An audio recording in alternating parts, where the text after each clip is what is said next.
I grew up in a part of Mississippi where time felt like it had given up.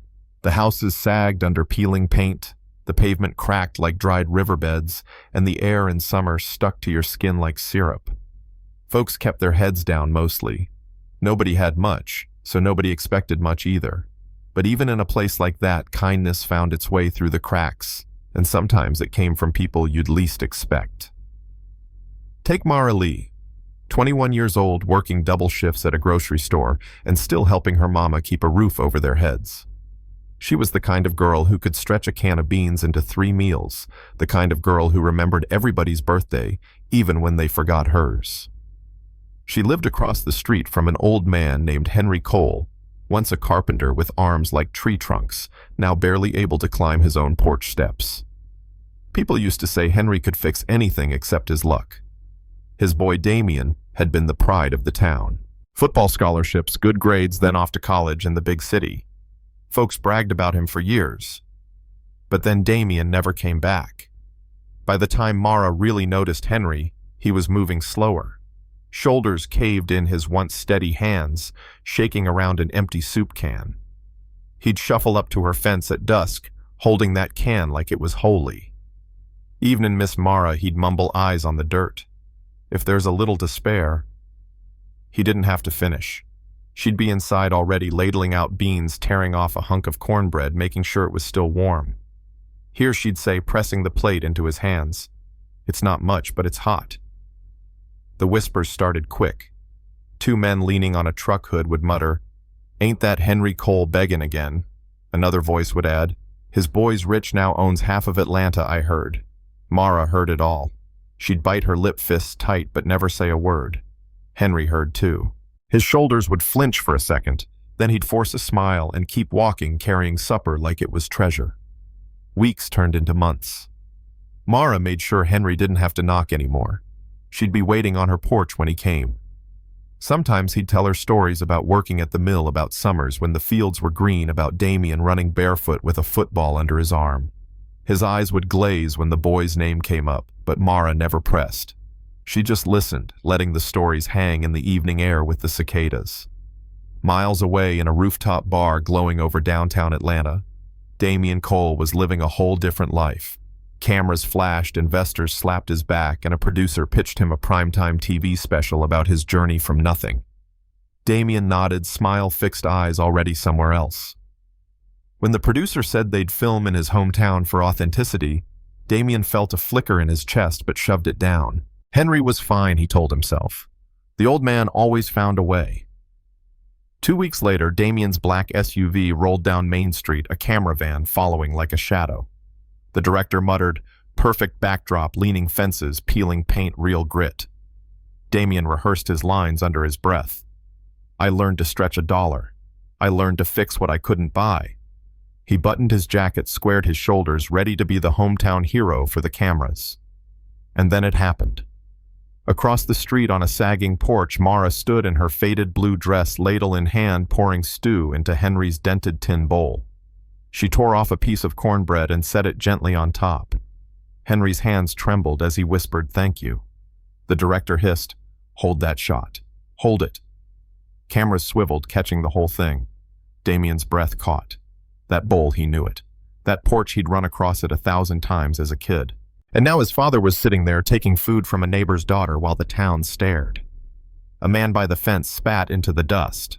"That's his daddy," he muttered loud enough for the mics to catch.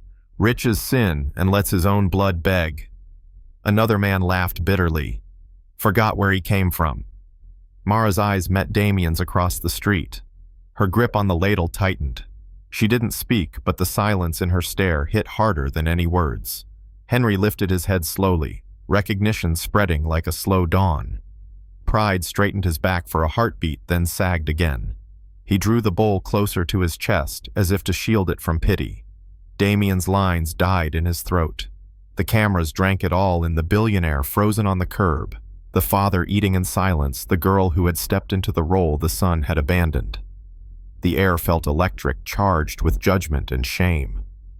Neighbors leaned forward, whispering, nodding, some glaring. Mara finally broke the silence. Her voice cracked but carried, "He starved himself to raise you, Damien Cole. He gave up his food so you could eat his strength so you could stand tall. And where were you when he needed you? Her words cut through the summer air like a blade. The crowd gasped. A woman covered her mouth. A man muttered, "Lord have mercy." Mara's voice rose, fueled by every quiet supper, every shaking hand she'd watched across her porch. All your money, all your cameras, none of it erases the fact that the man who built you is standing here with an empty bowl. Her knuckles went white on the ladle. Tell us, Damian Cole, is this what you call success? The murmurs swelled. Ungrateful. Forgot his roots.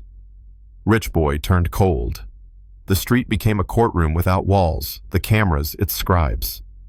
Damian felt the weight of every word pressed down like stones. His polished mask cracked. He staggered a step, dust rising around his shoes. Shame burned hotter than the sun overhead. Then through the noise, Henry cleared his throat.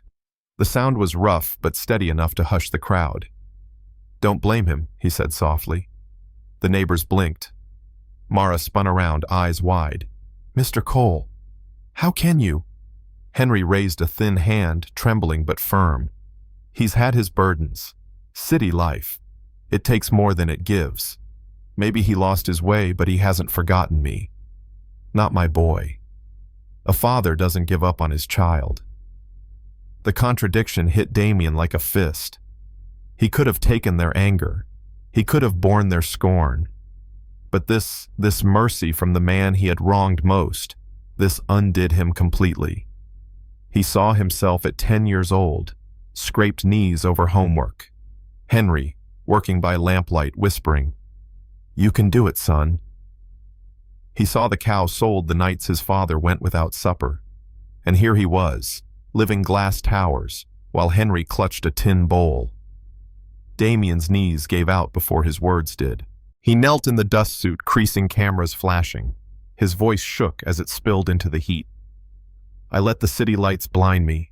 I forgot the one who gave me breath. Forgive me, Dad." His tears dripped onto Henry's calloused hands. "From this day, you'll never stand with an empty bowl again. You'll live with me at my table under my roof, and the world will know your name." Gasps rippled through the crowd. Some nodded, some wiped their eyes. Others crossed their arms, not ready to forgive, but moved despite themselves. Mara's anger cooled into something softer. Henry's smile, small and steady, held all the forgiveness his son needed. He squeezed Damian's hand. Forgiveness had been there all along. Weeks passed. Damian moved Henry into a home he'd built not out of guilt, but gratitude. The mansion glowed on a hill, but inside it wasn't marble or glass that shone brightest. It was the quiet dignity of a father restored, the humility of a son reclaimed, and the kindness of a young woman who refused to let goodness die. Mara came too, not as charity, but as staff advisor family. Damian told her, "You carried what I should have carried. Let me repay that debt." She accepted, steady and proud. Nights at the mansion weren't filled with parties anymore, but with the smell of fresh bread, the sound of Henry's stories and laughter that didn't echo hollow. At the long table, Henry sat at the head, his shoulders straight, his eyes soft under the chandelier. Mara sat nearby, smiling quietly. Damian looked at them both and understood at last. Money can build towers, but not homes. Fill rooms, but not hearts. Only love, sacrifice, and honor build what lasts. And yet the town still talks. Some say Damian's redemption was real. Others whisper it was just a show, a billionaire's PR stunt caught on camera. In diners and church basements, folks argue about it to this day. Did Mara shame him into it? Would he have come back on his own? Does a man like that ever really change? Maybe you've seen something like it. Someone forgotten. Someone redeemed, someone showing up too late or just in time. That's why I'm telling you this. Because stories like Henry's and Mara's and Damian's aren't about fairy tale endings. They're about the thin line between forgetting and remembering, between shame and forgiveness, between standing tall and bending down to lift somebody else up. So what do you think? Was Damian righted by love or cornered by guilt? Have you ever seen someone abandon their roots or come back home when it mattered? Drop your thoughts in the comments. Tell me where you stand on redemption loyalty and what real success looks like. Because this isn't just their story, it's ours too.